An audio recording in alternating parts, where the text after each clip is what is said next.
izinkan perkenalkan nama saya Basri, mahasiswa pendidikan profesi guru LPTK Universitas Haluoleo. Pada hari ini izinkan kami uji kinerja praktik pembelajaran pada tanggal 18 Oktober 2021. Assalamualaikum warahmatullahi wabarakatuh. Waalaikumsalam warahmatullahi wabarakatuh. Ya, mohon disiapkan terlebih dulu.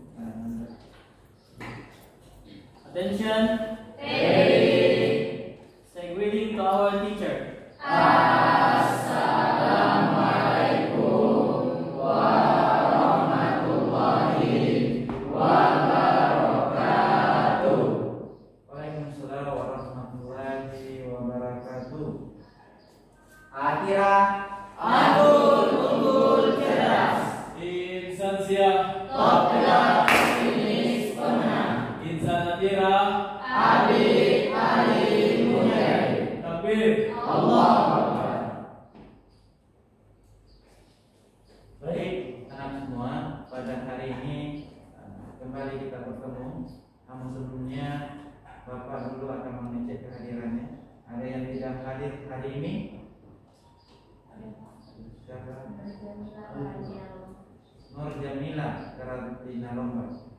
Mari kita doakan semoga apa yang diusahakan, apa yang diikhtiarkan, semoga insya Allah bisa mendapat juara ataupun hasilnya lebih maksimal. Amin. Baik anak semua, sebelum kita memulai pembelajaran hari ini,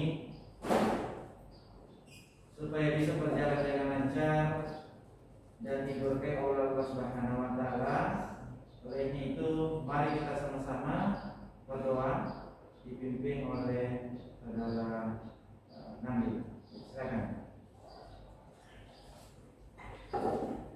Sebelum kita memulai pembelajaran kita pada hari ini, ada baiknya kita berdoa agar diberi kelancaran dalam menuntut ilmu. Mari kita berdoa, dimulai dengan surah Al-Fatihah dan doa belajar.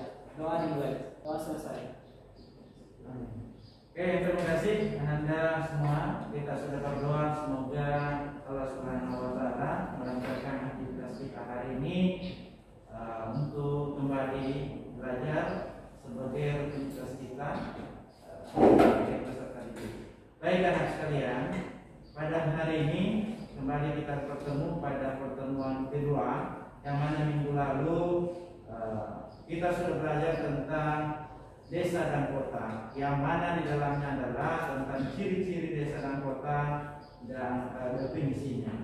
Dan hari ini tentu lebih luas lagi yang kita bahas, namun masih cakupannya terkait dengan desa dan kota, yang mana adalah tentang interaksi desa dan kota.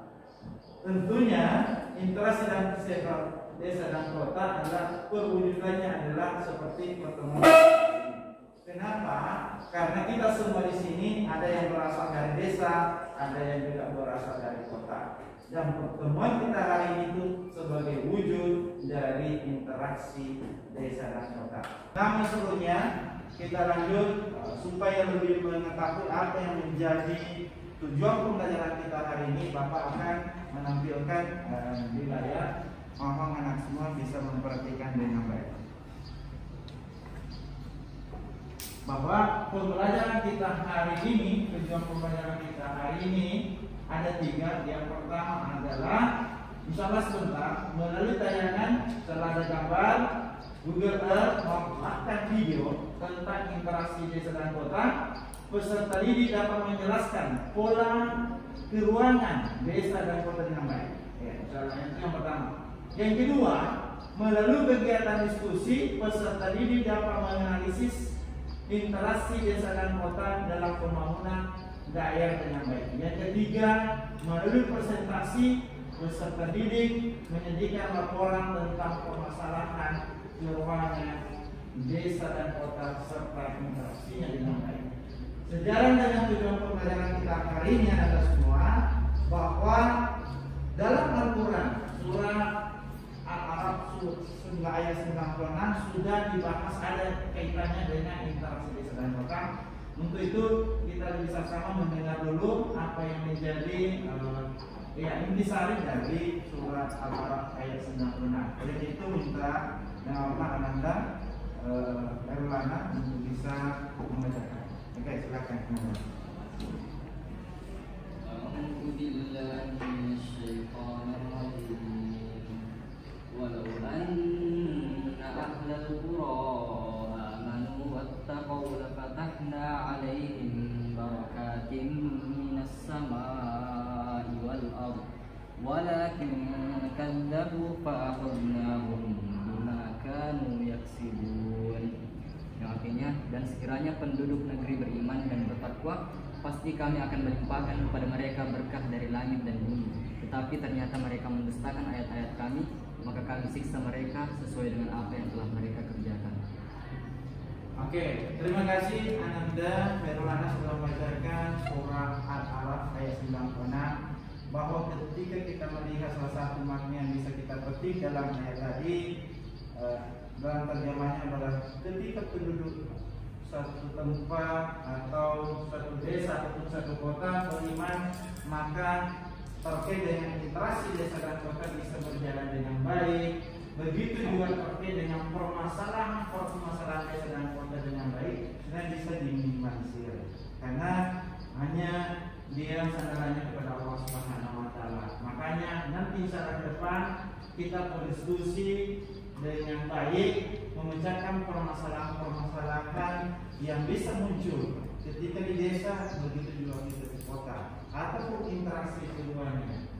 Oke, baik nak semua, bahwa insya Allah sebentar saya akan paparkan terkait dengan gambaran desa dan kota. Mohon perhatikan di layar. Ya. Kalau kita lihat ini ada pola keuangan desa dan kota. Di sebelah kiri, ini adalah sebuah aktivitas penduduk di desa. Ini mencirikan apa yang ada di atas.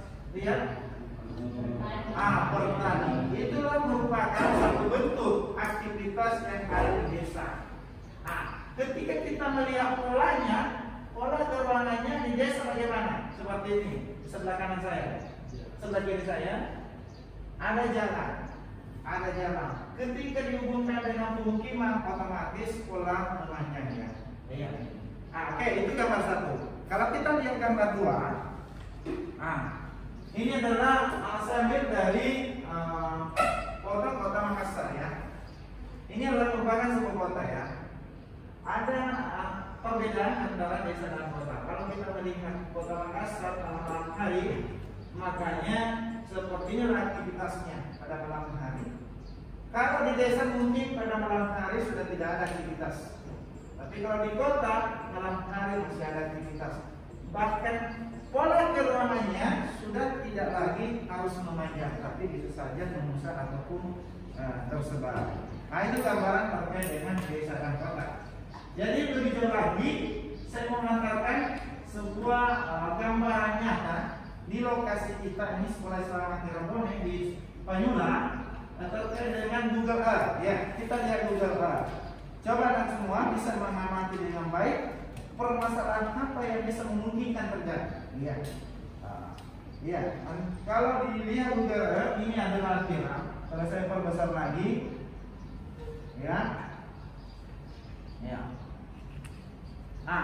kalau ini perhatikan, ini pemukiman padat. Pemukiman padat ini adalah wilayah kota. Di wilayah di sana adalah lokasi kita Sekolah Islam Atira. Ini Sekolah Islam Atira. Ini adalah jaraknya bisa sekitar 4 km dari kota ke Sekolah Islam Atira. Nah, kalau kita melihat kondisi real dari Google Earth, memungkinkan muncul beberapa pertanyaan. Ada di antara anak semua yang ingin mengajukan pertanyaan? Ada? Kalau kita melihat gambarnya antara Atira dengan kota, memungkinkankah ada interaksi antara kedua, antara desa dan kota? ataupun memunculkan dampak yang bisa muncul atau masalah apa yang bisa muncul ketika kita melihat gambar ke depan atau ada prediksi ke depan seperti ini yang bisa muncul. Ada yang mengajukan pertanyaan? Oke, Baby, silakan. Baik Pak, terima kasih atas kesempatan yang telah diberikan. Jadi melihat dari gambar di atas, saya punya pertanyaan Pak, kenapa di daerah perkotaan itu pemukiman penduduknya cenderung padat dibandingkan dengan ketika kita menuju ke sekolah Islam Akhirat Pak? Ya, kenapa di kota ya dengan penduduknya cenderung padat, sedangkan di daerah sekolah ataupun penyuluhan masih cukup kurang. Ya, inilah pertanyaan sangat bagus Anda. Ini akan kita bahas dalam diskusi nanti untuk memecahkan persoalan-persoalan seperti yang ditanyakan Anda Baby, bahwa terkait dengan kenapa bisa muncul di daerah penduduk padat di kota sedangkan di sekitarnya atau suburbannya masih sangat jarang. Ini kita akan bahas nanti. Saya akan bagi beberapa kelompok menjadi 4 kelompok. Dalam kelompok insya Allah saya siapkan LKPD untuk menjadi panduan dalam diskusi kita pada hari ini, pada pembelajaran kita hari ini. Oke, kelompok 1 di sini, kelompok 2 di sebelah sana, kelompok 3 sebelah sini, kelompok 4 sebelah sini. Oke, silakan berkomentar sesuai dengan kelompoknya yang sudah saya bagi tadi. Silakan.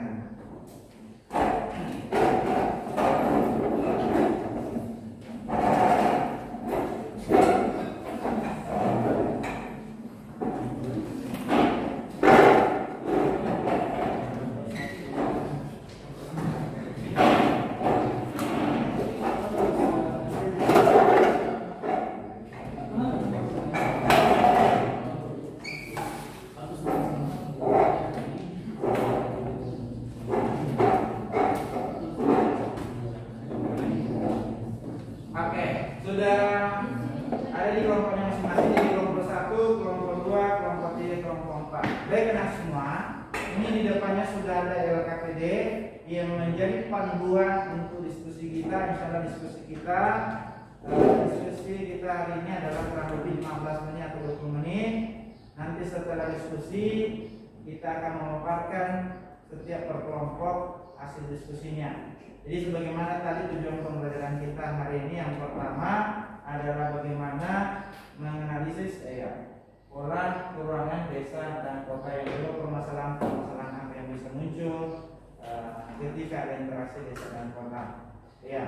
Dan ada panduan di depan Anda adalah LKPD, dan insya Allah sebentar Bapak akan keliling untuk memantau perkembangannya. Insya Allah silakan diskusi kurang lebih 15 menit atau 20 menit. Silakan.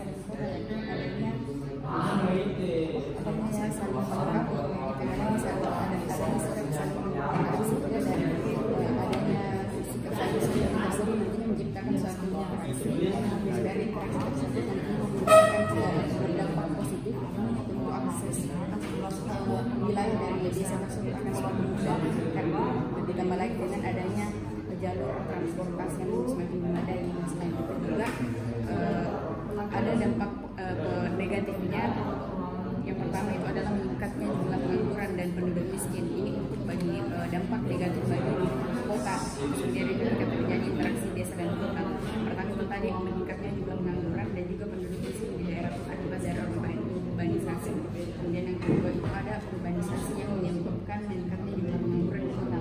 Nah, nantinya orang-orang di kota ketika mereka tidak bisa menyesuaikan diri skill mereka atas pekerjaan yang mereka miliki di kota, dan banyak orang-orang yang dari desa berpindah ke kota tersebut dan memiliki skill yang lebih besar, lebih baik dibandingkan orang-orang di kota tersebut, maka otomatis jumlah pengangguran yang ada di sana nantinya akan meningkat. Dan hal ini dapat diselesaikan ketika pemerintah dapat menyediakan lapangan kerja terhadap masyarakat yang ada di Kota Makassar. Kemudian yang kedua itu adalah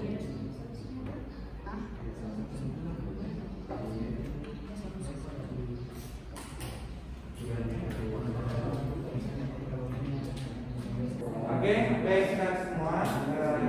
Anak-anak kita sudah tiba waktunya untuk presentasi apa yang sudah kita diskusikan. Ya, untuk menyelesaikan waktu, kita kasih kesempatan dulu untuk kelompok satu.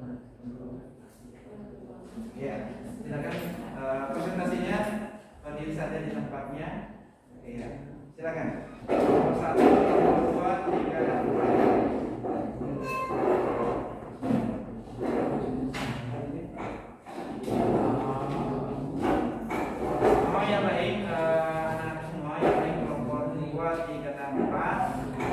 Pada saat setelah selesai presentasi bisa mengajukan pertanyaan. Ya, silakan. Bismillahirrahmanirrahim. Assalamualaikum warahmatullahi wabarakatuh. Waalaikumsalam warahmatullahi wabarakatuh. Kami dari kelompok 1 akan mempresentasikan hasil diskusi dari kelompok kami tentang interaksi keuangan antara desa dan kota, serta dampak-dampak dan apa yang mempengaruhi interaksi antara desa dan kota. Materi pertama tentang pola keuangan desa dan kota saya berikan kepada saudara. Jadi pertama adalah pola keuangan di daerah desa. Yang pertama ada pola pusat. Nah, pola pusat ini merupakan bentuk yang memiliki kenampakan yang cenderung memusat atau berada pada satu titik dan dipengaruhi oleh faktor ketersediaan sumber daya air dan kondisi tanah yang relatif subur. Yang kedua, pola tersebar. Nah, pola tersebar ini yang ciri pemukimannya dan tidak merata pada satu titik, tetapi menyebar di segala penduduk desa. Pola seperti ini banyak terdapat di daerah pegunungan. Selanjutnya, yang terakhir yaitu pola pemanjang.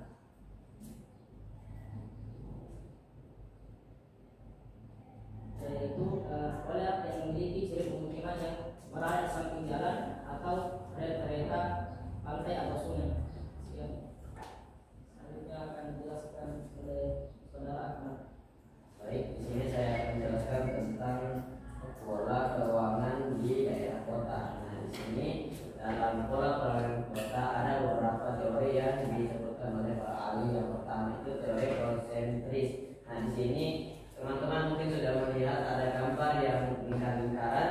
Itu adalah teori konsentris yang dimana pada lingkaran pertama yang paling kecil di situ adalah pusat kegiatan kota atau yang disebut sentral bisnis distrik kalau tidak salah. Nah, di situ di dalam CBD itu di sana terpusat semua kegiatan kota. Contohnya di situ pasar, ada pasar sentralnya, dan di situ sudah mulai semua kegiatan, intinya semua kegiatan di sana terpusat. Nah, yang kedua ada lingkaran setelah CBD itu ada yang namanya zona peralihan atau sering disebut dengan zona industri. Nah, di sana sering di daerah sana terdapat banyak industri atau kayak manufaktur. Nah, di sana juga zona industri yang menghasilkan untuk kegiatan di CBD-nya.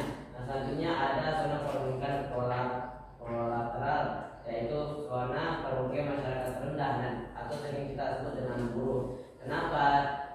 Setelah zona peralihan dan langsung ada zona permukiman masyarakat rendah, karena mereka menganggap bahwa dan juga realistis bahwa mereka tidak mempunyai dana untuk jika tinggal jauh dari perusahaan atau zona industri untuk mereka bekerja, maka biaya transportasi mereka akan bertambah, sehingga mereka berpikir untuk tinggal di dekat zona peralihan atau zona industri tempat mereka bekerja, sehingga biaya transportasi mereka akan sedikit berkurang, sehingga keuangan mereka lebih bagus. Nah, selanjutnya setelah adanya zona permukiman masyarakat rendah, ada lagi zona permukiman masyarakat menengah. Di sini masyarakat menengah sama aja dengan alasannya tinggal lebih jauh dengan zona industri dengan masyarakat rendah, karena mereka sudah mempunyai agak lebih tinggi keuangan mereka lebih atau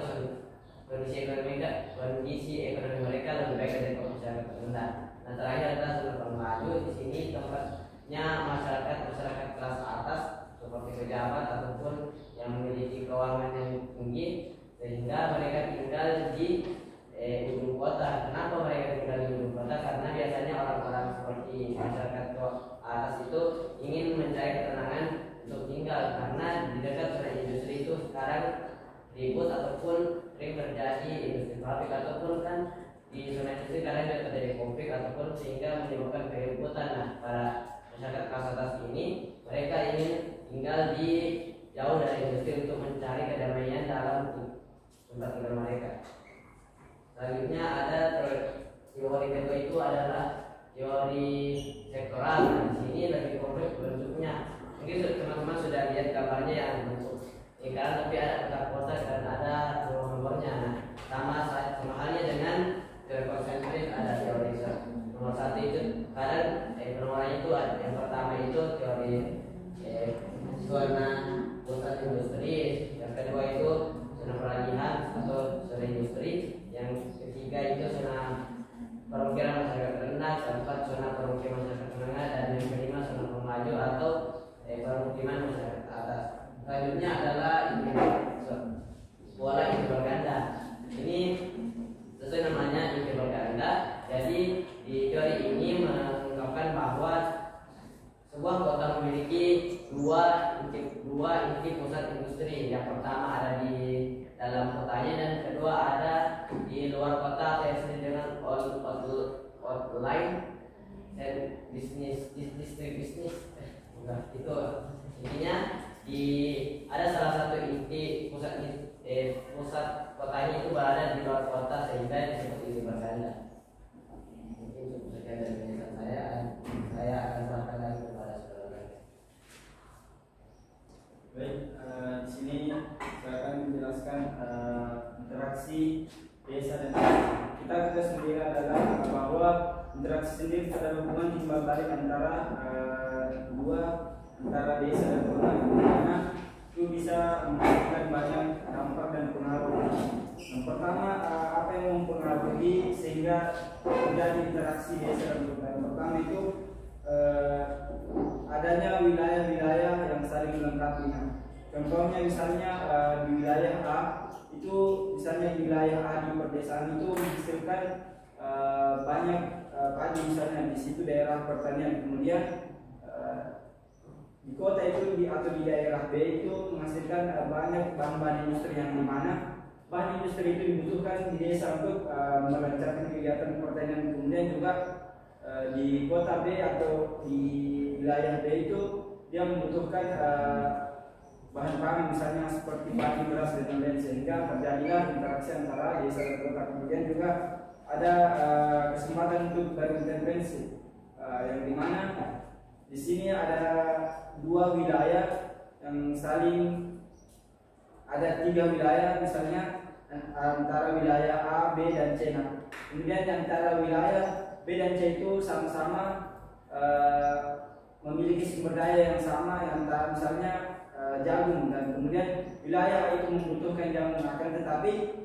melihat dari segi jaraknya, misalnya antara wilayah A dan B itu jaraknya lebih dekat, maka interaksi antara wilayah dan wilayah A dan B itu lebih sering terjadi karena dia lebih memilih yang dekat, karena dari segi ongkos untuk perjalanan juga lebih dekat. Kemudian yang terakhir itu ada kemudahan transfer dan pemindahan dalam ruang.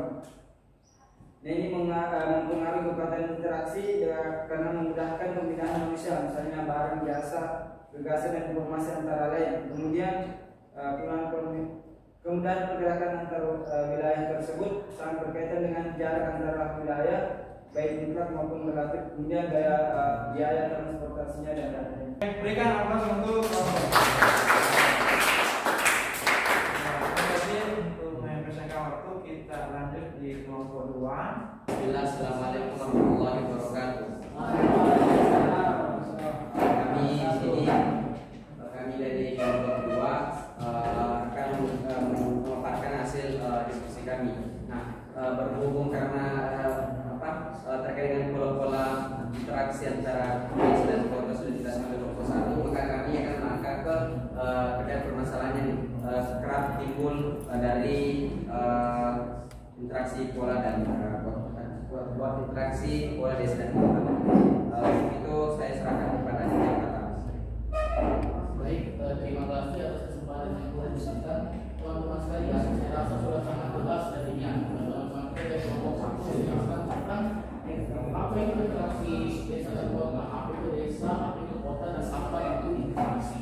Jadi di sini kita berbicara di sekitar kita ya tentang apa solusi contohnya interaksi antara desa dan kota. Di sini menggunakan media yang berupa kita lihat kota juga berada di sini. Akhirnya respon Bone yang merupakan berada di daerah pedesaan, daerah komunal yang terpencil dibandingkan dengan daerah kota yang berada sekitar 2-3 km di dekat kita. Yang merupakan daerah kota yang banyak sekali fasilitas umum seperti stadion, rumah sakit, sekolah, SMP, SMA, SD yang berasal dalam banyak hal. Terus kemudian ada juga misalnya berbagai macam fasilitas pendukung hidup publik seperti kota Bone, Green TV Sentrum, ada juga rumah sakit yang kemudian dan lebih aksesibel, lebih gampang diakses ketika kita misalnya memilih tinggal di daerah Pantura seperti yang kita hidupi seperti ini. Inilah kenapa salah satu faktor pendorong mengapa ada interaksi antara desa dan kota. Ketika misalnya masyarakat kota ingin membeli bahan-bahan yang hanya tersedia di Pantura, mereka akan pergi ke desa. Akan tetapi ketika masyarakat Pantura butuh akses misalnya ke rumah sakit atau ke fasilitas atau ke pasar market yang ada di kota kota, akan terjadi interaksi antara masyarakat desa dan kota. Apa permasalahan yang bisa disebut di sini teman-teman sekalian? Betul ini bisa melihat bahwasanya ada ketimpangan infrastruktur, ada ketimpangan fasilitas yang tersedia di antara masyarakat desa dan juga di antara masyarakat kota. Ketimpangan fasilitas ini dapat berarti banyak. Dan salah satu contoh yang bisa disimpulkan dari ini adalah adanya ketimpangan ketersediaan lapangan pekerjaan dan juga potensi yang ada di antara desa dan kota. Masyarakat atau pekerjaan yang ada di daerah desa cenderung bersifat terbatas, di mana di dalam desa masyarakat ujung-ujungnya hanya bekerja menjadi petani, nelayan ataupun buruh dan juga tukang urut. Sedangkan pekerjaan yang ada di kota ini biasanya jauh lebih variatif dan juga jauh lebih menjanjikan dibanding pekerjaan yang ada di desa. Hal ini menyebabkan di dunia yang namanya arus urbanisasi atau pergerakan secara terus-menerus dari desa ke kota oleh masyarakat desa. Hal ini tentunya berdampak positif dan juga dampak negatif. Akan tetapi sebelum menimbulkan dampak negatif, apa itu? Yang pertama adalah desa menjadi kekurangan tenaga kerja yang dapat menghidupkan desa tersebut. Sedangkan dampak negatif di kota, mungkin kota akan mengalami namanya surplus tenaga kerja pada awalnya. Akan tetapi ketika misalnya kota yang bisa kita lihat sudah sangat penuh dan itu sangat padat dengan penduduk, itu nantinya akan dapat mengalami yang namanya pertumbuhan penduduk. Nantinya akan muncul yang namanya skema area atau area umum di daerah perkotaan dikarenakan banyak sekali penduduk yang tidak dapat mendapatkan pekerjaan yang layak dikarenakan terjadi namanya overload, pemenuhan kapasitas. Hal ini kemudian dapat berakibat pada peningkatan kriminalitas, peningkatan pengangguran, dan juga akan berdampak pada peningkatan kejahatan dan juga penurunan kualitas hidup di daerah perkotaan itu sendiri. Itulah yang menurut hasil diskusi kami dari kelompok 2 yang merupakan dampak negatif daripada interaksi desa dan juga kota. Ada dari kelompok lain ingin menunjukkan pertanyaan? Oke, dari kelompok satu silakan. Kenal-kenalin. Baik, terima kasih atas kesempatan yang diberikan. Saya mewakili teman-teman dari kelompok 1 ingin bertanya kepada teman-teman di kelompok 3 yang tadi mengatakan bahwa peluangan di kota Makassar itu mereka menganalisis bahwa kota Makassar itu berpola inti berganda. Mereka menjelaskan bahwa kenapa mereka menyimpulkan inti berganda, karena mereka melihat ada beberapa pusat industri lain di sekitar kota Makassar. Padahal dari kami tidak alasan itu belum tentu dijadikan, belum tentu bisa dibuat kesimpulan bahwa Makassar itu merupakan sebuah kota yang dengan pola perorangan itu berganda. Kami ingin meminta penjelasan lebih lanjut dari kelompok 3 tentang apa alasan mereka mendasari mengatakan bahwa Makassar itu berpola perorangan itu berganda selain yang telah dijelaskan tadi. Terima kasih. Oke, silakan dari kelompok 3 untuk menanggapi pertanyaan dari kelompok 1. Yaitu mengenai kenapa kami mengambil teori inti-ganda sebagai pola keuangan yang ada pada Kota Makassar.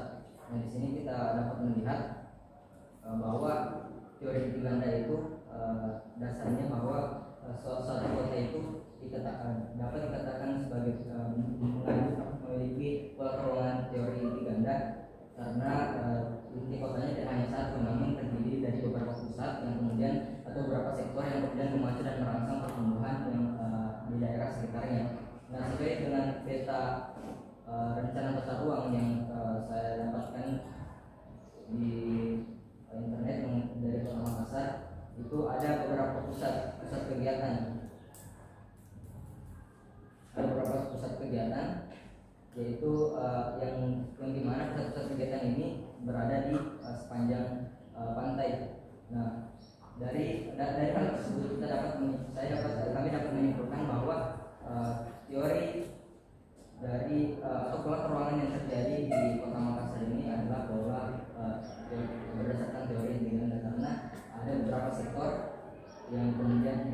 atau beberapa pusat kegiatan yang kemudian merangsang pertumbuhan di daerah sekitar. Kita sudah mendengarkan tadi pemaparan atau presentasi dari kelompok 1, 2, 3, dan 4. Alhamdulillah sangat luar biasa. Dan ya, sekarang adalah kita di akhir sesi pembelajaran. Setelah kita mendengar pemaparan Anda semua, dan itu ada di antara Ananda yang bisa membantu Bapak untuk menyimpulkan pembelajaran kita hari ini. Oke, silakan Ananda. Silakan. Baik, terima kasih atas kesempatan yang telah diberikan. Di sini saya akan memberikan kesimpulan atas apa yang kita pelajari hari ini.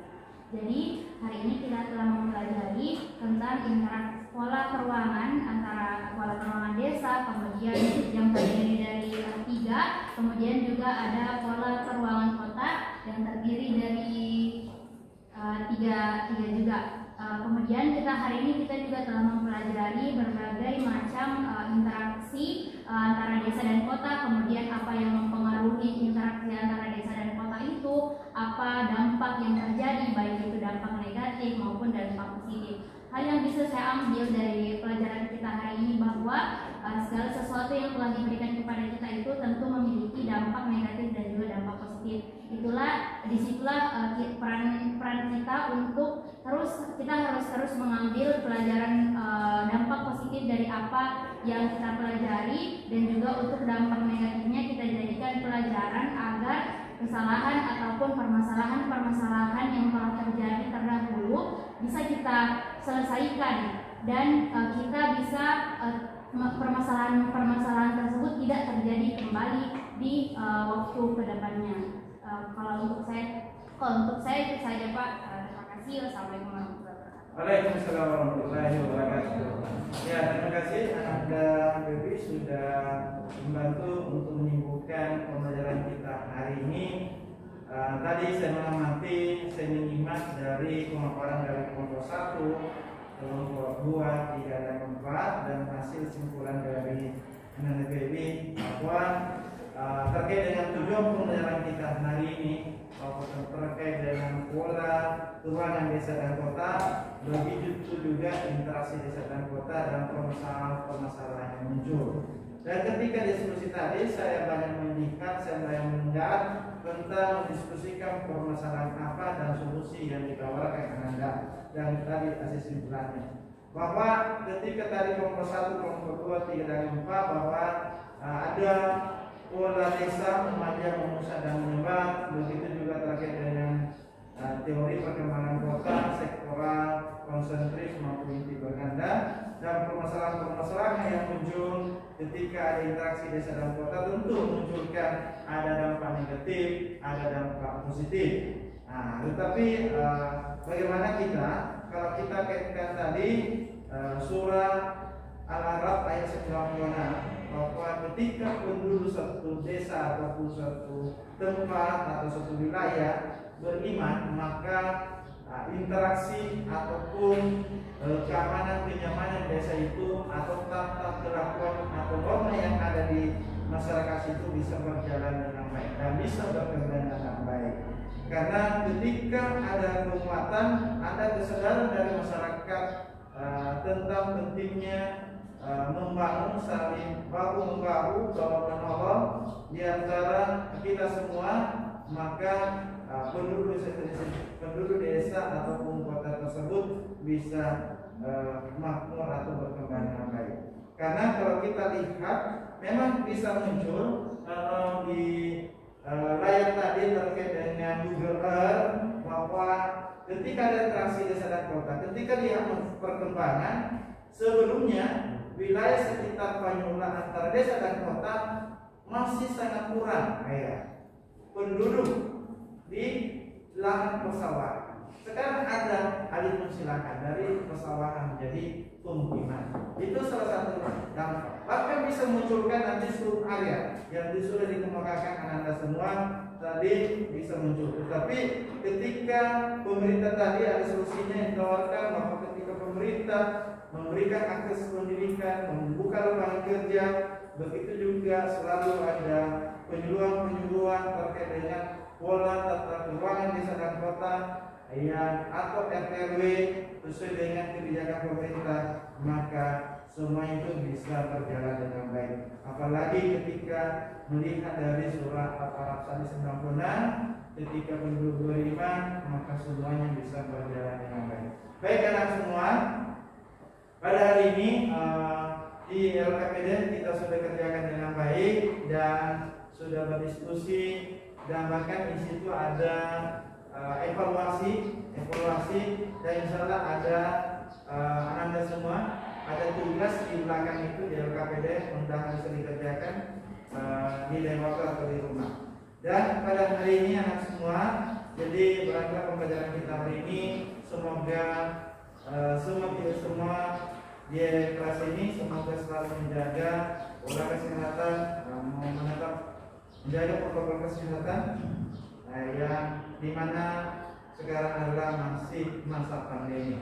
Dan baik anak semua, kita akhir pembelajaran hari ini sama-sama membaca surah Al-Asr dan doa kafaratul majlis. Bismillahirrahmanirrahim.